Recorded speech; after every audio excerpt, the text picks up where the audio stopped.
Morning students, आज हम कक्षा 10 के मैथ क्लासेस के अंदर प्रश्नमाला 17 के अंदर केंद्रीय प्रवृत्ति के माप हैं उसका अध्ययन करेंगे। हाँ तो बच्चों, जैसा कि चैप्टर का नाम है केंद्रीय प्रवृत्ति के माप, केंद्रीय प्रवृत्ति central measure of central tendency.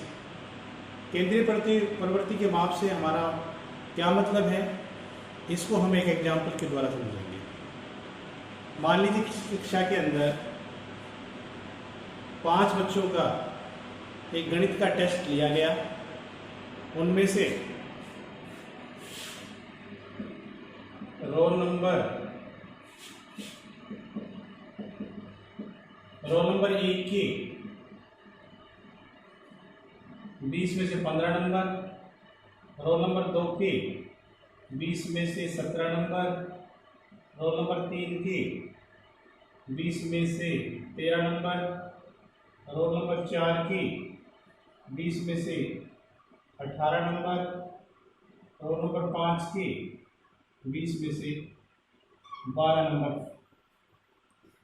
आए। तो अब हम इन प्राप्तांकों में से एक ऐसा मान निकालना चाहते हैं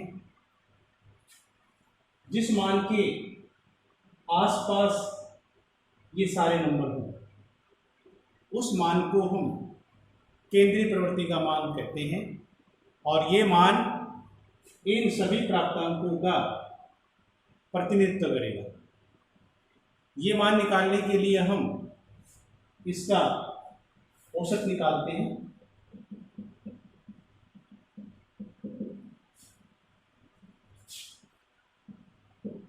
प्रेक्षणों का योग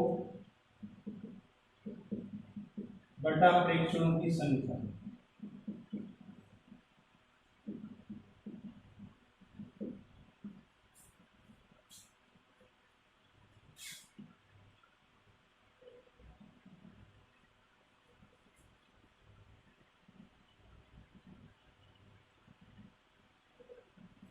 प्रेक्षणों का योग होगा 75 और प्रेक्षणों की संख्या है 5।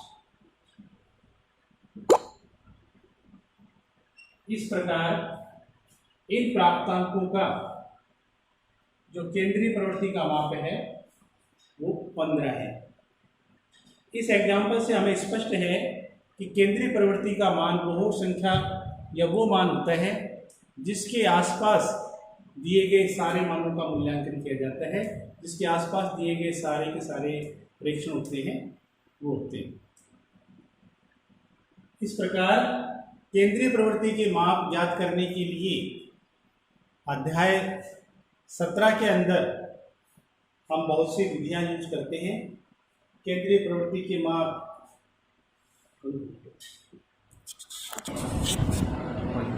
हाँ तो बच्चों, केंद्रीय प्रवृत्ति के माप ज्ञात करने के गणित में बहुत सी विधियां हैं, लेकिन उनमें से हम कुछ विधियों का अध्ययन करेंगे। इसमें पहली विधि है समांतर माध्य द्वारा।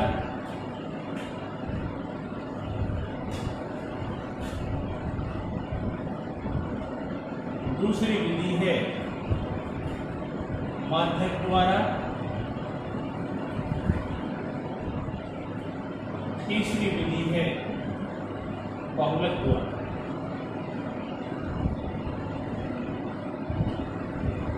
समांतर माध्यम को हम मीन, माध्यम को हम मीडियन कहते हैं और बहुलक को हम मोड कहते हैं। इस प्रकार हमारे एक्सरसाइज 17 में केंद्रीय प्रवृत्ति के माप ज्ञात करने की 3 विधियां हैं। समांतर माध्यम, माध्य द्वारा और बहुलक के द्वारा। अध्याय 17 में समांतर माध्यम में 4 टाइप के क्वेश्चन हमारे पास। टाइप फर्स्ट,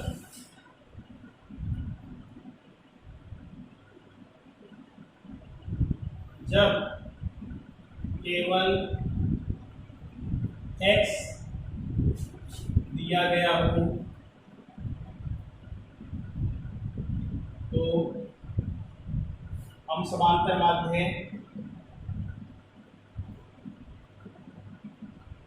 सिग्मा x बटे n सूत्र के द्वारा ज्ञात करते हैं। समांतर माध्य का जो संकेत है वो बार x, जब हमें केवल x दिया जाएगा, अवर्गीकृत परीक्षण किए जाएंगे तो हम समांतर माध्य सिग्मा x बटे n सूत्र से ज्ञात करेंगे। टाइप 2,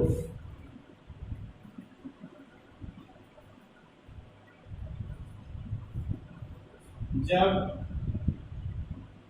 x और f दिया गया हो तो समांतर माध्य सिग्मा fx बटे सिग्मा f सूत्र से ज्ञात करें। तो इसमें बच्चों जब हमें x और f दोनों दिए गए हों तो समांतर माध्य हम ज्ञात करेंगे सिग्मा fx बटे सिग्मा f सूत्र से। टाइप, इसके बाद हम टाइप 3 डिस्कस, समांतर माध्य का टाइप 1।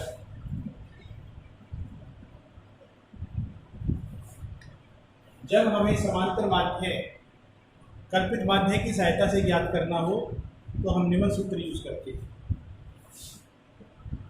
समांतर माध्य कल्पित माध्य मानकर ज्ञात करना।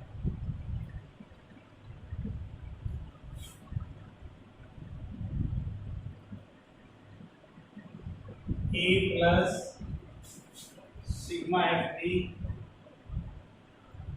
बटे सिग्मा।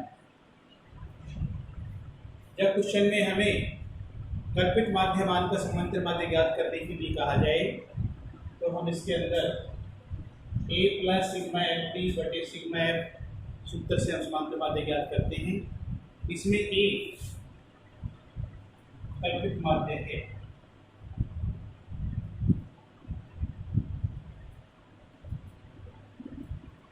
कल्पित माध्य को हम इंग्लिश में एज्यूम्ड मीन कहते हैं, इसलिए कल्पित माध्य के लिए सिंबल a का यूज करते हैं। समांतर माध्य के सूत्र डिस्कस करने के बाद में हम प्रश्नावली 17.1 का पहला क्वेश्चन सोल्व करेंगे। यदि एक कक्षा के गणित विषय में 10 छात्रों के प्राप्तांक 52, 75, 40, 70, 43, 40, 65, 35,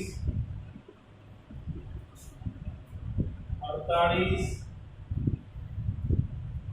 52 तो समांतर माध्य ज्ञात करो। अब बच्चों इसका समांतर माध्य ज्ञात करने के लिए चूंकि हमें केवल x दिया गया है तो समांतर माध्य ज्ञात करने के लिए हम समांतर माध्य का टाइप जो फर्स्ट है वो वाला सूत्र यूज करेंगे, सिग्मा x बटे n। सिग्मा x है सभी प्रेक्षणों का जोड़, सभी प्रेक्षणों का जोड़ हमने किया है 530। n है प्रेक्षणों की संख्या 1 2 3 4 5 6 7 8 9 10, प्रेक्षणों की संख्या है 10। 0 से 0 कैंसिल हो जाएगी। इस प्रकार हमें समांतर माध्य प्राप्त होगा 52। अब बच्चों इसके बाद हम प्रश्नावली सत्रह पॉइंट एक का तीसरा क्वेश्चन डिस्कस करेंगे। इसमें हमें 3, 4, 8, 5, x 3, 2, 1 इनका समांतर माध्य दिया गया 4। इसमें हमें x का मान ज्ञात करना है। तो x का मान कैसे ज्ञात करेंगे? समांतर माध्य ये हमें दिया गया है, सिग्मा x इन सभी प्रेक्षणों का जोड़ होगा। 4, 3, 7, 8, 15, 5, 20, 3, 23, 2, 25 और 26, 26 प्लस x। n है प्रेक्षणों की संख्या 1, 2, 3, 4, 5, 6, 7, 8। अब इसे हम सूत्र में रख देंगे, सिग्मा x बटे n। समांतर माध्य हमें 4 दिया गया है, सिग्मा x 26 प्लस x। अब प्रेक्षणों का योग, प्रेक्षणों की संख्या 8, वज्र गुणा, इसके नीचे 1 मान लेंगे। 1 से 26 प्लस x को गुणा करेंगे 26 प्लस x, 8 को 4 से गुणा करेंगे 32, और छांतर कर देंगे 32 माइनस 26 बराबर 6। इस प्रकार हमें x का मान 6 प्राप्त होगा।